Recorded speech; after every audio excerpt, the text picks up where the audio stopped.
Tatkala Barisan Nasional meraihkan kemenangan mereka dalam pilihan raya kecil Pelangai, undi majoriti yang diperoleh calon Barisan Nasional adalah 1,009 kurang berbanding pilihan raya umum tahun lalu. Meskipun Perikatan Nasional tewas dalam pilihan raya kecil kali ini, namun mereka berjaya memperoleh 1,115 undi lebih berbanding tahun lalu. Selain perbezaan dalam peningkatan perkongsian undi, Perikatan Nasional berjaya menakluk 2 daripada 9 daerah di kawasan Felda yang dikatakan kawasan deposit tetap Barisan Nasional. Temu bual Kini TV bersama Profesor Politik dan Hubungan Antarabangsa Universiti Utara Malaysia, Muhammad Azizuddin Muhammad Sani dan Profesor Madya Sains Politik Universiti Islam Antarabangsa Malaysia UIAM, Syaza Shukri, menegaskan mereka sudah menjangkakan kemenangan Parti Barisan Nasional. Malah menurut Syaza, tiada peningkatan undi yang ketara untuk BN, sebaliknya BN hanya mengekalkan status quo seperti tahun lalu ketika parti tersebut bertanding secara solo. Oleh itu, apakah yang perlu dilakukan oleh Parti Barisan Nasional untuk meraih semula sokongan daripada pengundi? Apa yang penduduk Pelangai ataupun rakyat Malaysia keseluruhannya, apa yang kita semua mahu adalah kemajuan. Right? Kemajuan, orang kata development, ini perkara yang kita mahukan. Kalau kita tengok di Pelangai sahaja, semasa kempen, apa yang penduduk Pelangai mahukan? Mereka sebut tentang supermarket, mereka sebut tentang ATM, jalan, lampu, stesen minyak. Jadi kalau BN mahu menarik lebih ramai pengundi, fokus kepada ini saja. Naikkan Pelangai. Kita bukan nak naikkan Pelangai macam Kuala Lumpur. Kita cuma kata berikan basic necessities yang memudahkan rakyat, memberi kesenangan kepada penduduk-penduduk Felda ini untuk kehidupan harian mereka. Dengan cara ini boleh menunjukkan bahawa Barisan Nasional adalah serius dalam membantu rakyat, bukan sekadar orang kata retorik sahaja. Sebab bila kita main 3R, 3R ini cuma retorik. Dia cuma daripada percakapan hal-hal sensitif yang menyentuh emosi penduduk, tapi dia tak ada membawa kebaikan secara orang kata tangible. Jadi ini yang saya rasa Barisan Nasional perlu buat, dan saya rasa mereka boleh buat. Sebab mereka sekarang adalah bukan sahaja kerajaan negeri tapi juga bersama dalam kerajaan persekutuan. Jadi gunakan apa orang kata kekuatan ini sepenuhnya untuk betul-betul bantu rakyat Felda, rakyat bukan Felda pun semualah. Ini je cara untuk mereka boleh menarik lebih ramai pengundi. Bila cakap pasal isu ekonomi, kita kena terima hakikat. Kerajaan ni sebenarnya, bila dia bentuk, walaupun bajet dia bentang, contohnya bajet tahun lepas dia bentang, hari ini esoknya terus bubar parlimen itu. Jadi menyebabkan bajet yang Madani tahun 2023 hanya dibentang pada bulan Mac dulu, diluluskan. Dan bila Mac diluluskan, bulan Mei baru dilaksanakan. So kerajaan sebenarnya baru saja merangka dasar ekonomi madani, lebih konkret lah untuk menyelesaikan isu ekonomi. Dan ekonomi pula kita kena tahu bahawa kita ni terikat dengan interdependence dengan negara luar, naik turun pasaran ekonomi luar. Dari konteks inflasi dah turun 2% dan sebagainya, growth berlaku kan 5%. So masuk dalam konteks ini ada pencapaian. Tapi kenapa rakyat bantah? Sebab rakyat masih tak rasa benda tu, tak rasa feel. Dia nampak, dia rasa harga barang naik turun, beras naik turun. Harga beras dah turun dah hari ni. Jadi dah turun sikit. Jadi mungkin beras import pun turun. Tapi itulah realiti sebenarnya. Kita kena faham, rakyat Malaysia kena faham konteks apa yang berlaku sekarang ni supaya mereka lebih appreciative lah dengan apa yang kerajaan buat sekarang ni. Sebab nak selesaikan isu ekonomi bukan mudah. Dan kalau betul-betul nampak stable pun saya rasa next year lah. Bila kerajaan mula dah, FDI dah mula masuk. Tesla pun dah start buka factory. Bagi saya kita bagi masa juga lah sekarang untuk betul buat kerja lah. Untuk kebaikan negara lah. Jadi itu nasihat saya lah kepada rakyat umum lah, supaya kita bagi peluang. Dan kita lihat, saya rasa by next year kita boleh nampak lah ada kesan lebih positif lah dalam konteks pelaburan, tarikan pelaburan yang dibawa dan ekonomi dalam negara yang kerajaan sedang buat lah.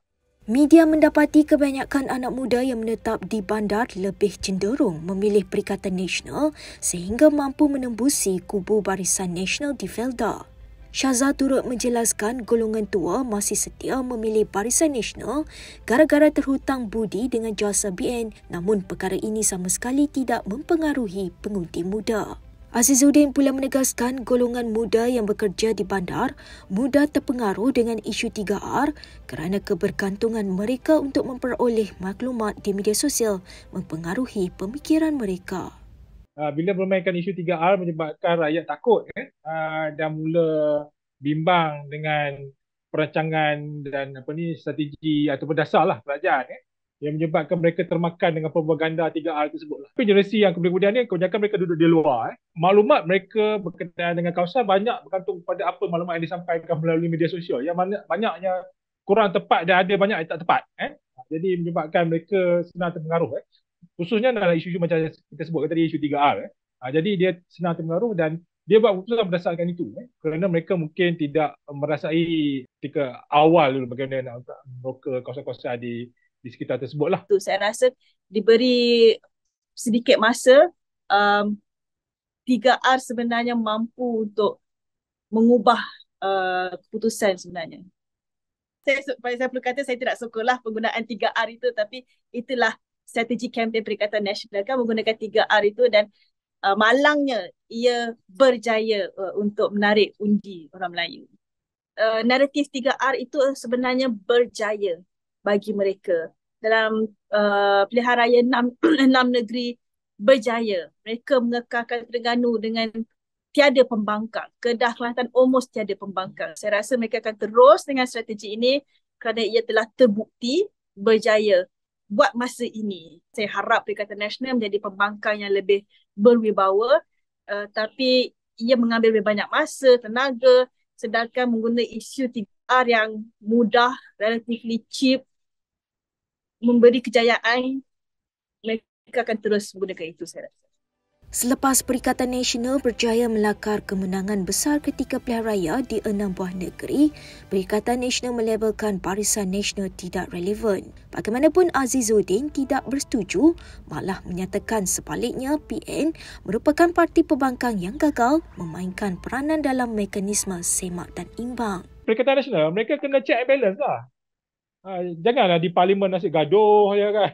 Kita nak tengok idea kan. Kita bukan nak tengok sentimen, ketakutan sebagainya. Kita tak nak. Walaupun mereka boleh main isu itu dari semasa ke masa, tapi mereka perlu juga menyatakan idea alternatif kepada apa yang dibawa oleh kerajaan Papua sekarang. Okey, contohnya dulu ketika Pakatan Harapan jadi pembangkang, dia kemukakan bajet alternatif. Sekarang ni saya nak tengoklah Perikatan Nasional kemukakan bajet alternatif atau tidak kepada kerajaan perpaduan. Kalau tak ada, maksudnya you tak relevan sebenarnya. Bukan UMNO tak relevan, you tak relevan. Walaupun you banyak seat di parlimen. Jadi itu yang saya rasa saya nak tengok sekarang ni, peranan pembangkang yang kuat dan efektif lah dan baik kepada check untuk semak dari check and balance kepada the government. Tapi the government sekarang kena perform lah. You being given as a government, you kena perform. Apa yang rakyat nak, you kena deliver lah. Tidak rakyat kau berubah.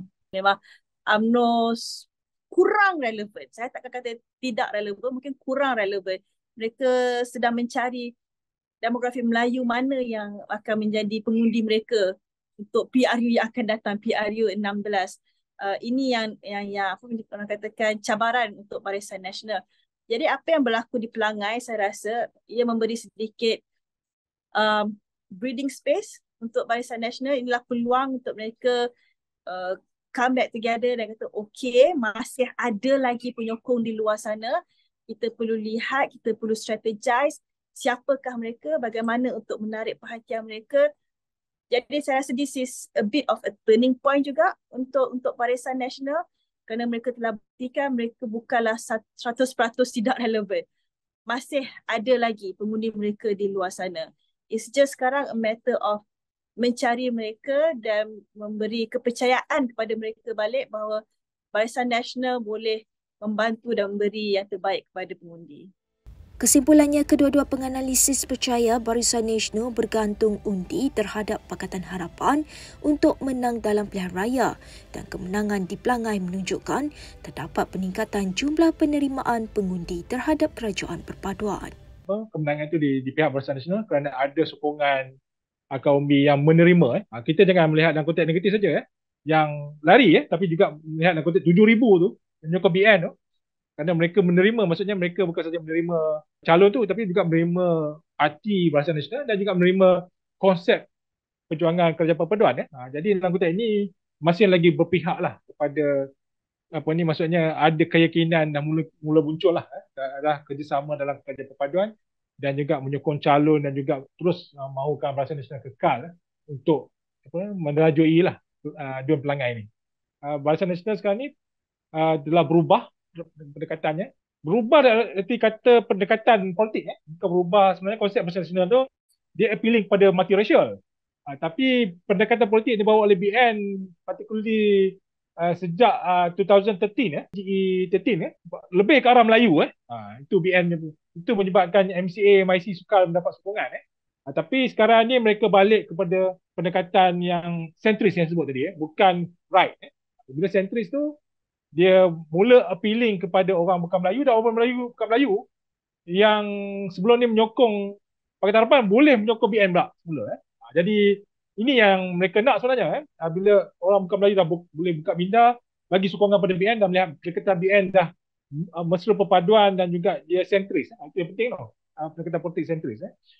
Jadi kalau ini berterusan, sebenarnya momentum pelangai ni boleh bawa ke tempat-tempat lain lah. Maksudnya sokongan orang bukan Melayu tu dah kembali ke arah menyokong Barisan Nasional. Pelangai ni memang tempat Barisan Nasional. Kalau kita mungkin lihat macam Kuantan ke, orang kata itu a mixed population, mungkin dia akan lebih reflect Malaysia, lebih reflect kerajaan perpaduan punya kekuatan, mahu pendekatan nasional. Tapi saya rasa itulah pelangai ini memberi sedikit orang kata apa, confidence boost lah untuk kerajaan perpaduan selepas Pulai, Simpan Jeram. So kerajaan perpaduan sekarang mungkin rasa okey, rakyat sudah lebih menerima. Mereka perlu kuatkan lagi, orang kata rapatkan lagi barisan pemimpin-pemimpin dan pentadbiran negara supaya mereka lebih kata dapat mengukuhkanlah kerajaan sekarang ini. Tapi saya sedikit pesimistik sebab kalau kita tengok pada sentimen secara am, seperti yang kita dah bincangkan, memang Perikatan Nasional sedang naik. Jadi saya lihat dalam masa akan datang ni, ia akan kata a tough fight lah sebenarnya. Dua-dua ini memang akan cuba sedaya upaya habis-habisan untuk menarik pengundi, terutama pengundi Melayu. Sebab orang pun kata sekarang, apa orang kata, pilihan raya di Malaysia sekarang ni sebenarnya adalah pilihan raya untuk menarik pengundi Melayu sebenarnya. Jadi ini yang akan membuatkan lagi sukar, dan kita dah bawa masuk hal perkauman, tentang orang Melayu, tentang kononnya Melayu berpecah belah, etc. Jadi saya sedikit pesimistik. Saya lihat dalam masa terdekat, dalam orang kata cubaan untuk menarik pengundi Melayu ni, ia bukan masa yang orang kata baik untuk Malaysia.